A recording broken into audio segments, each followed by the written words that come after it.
శిరీష్ ఏం చేస్తున్నావు శిరీష్? నువ్వు ఎన్ని సంవత్సరాల నుంచి అడుగుతున్నారు నాన్న నేను పెళ్లి చేసుకో అని, ఎందుకు చేసుకోవట్లేదు నువ్వు? మీరు కన్నా మా నాన్న మా అమ్మ కూడా అంత అడగట్లేదు మీరు అడిగినంత.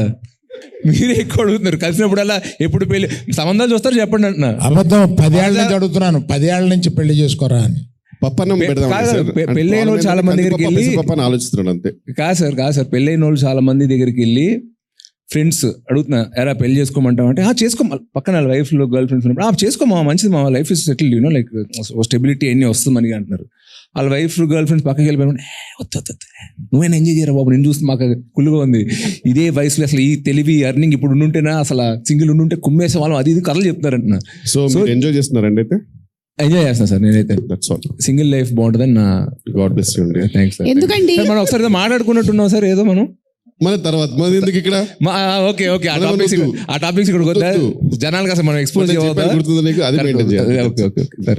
తర్వాత డాడీ చెప్తాను ఏం చెప్పారు. అది హ్యాపీగా సార్ కూడా అప్రూవ్ చేస్తారు. ఓకే కాదు, బన్నీ పెళ్లి చేసుకున్నారు, హ్యాపీగా ఉన్నారు.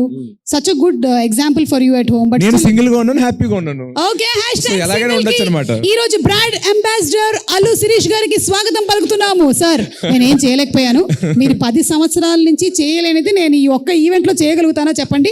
నా వల్ల కూడా కావట్లేదు. బాబు కావాల్సినప్పుడు పెళ్లి చేసుకో, ఓకేనా? నేను సంబంధాలు చూడలేదు. కాదండి మీ ఇంటర్వ్యూ చూశాను. కాదండి మీ సుమ గారు మీరు వేరే సినిమా ఇంటర్వ్యూలో చూశాను పెళ్లి గురించి చెప్పడం.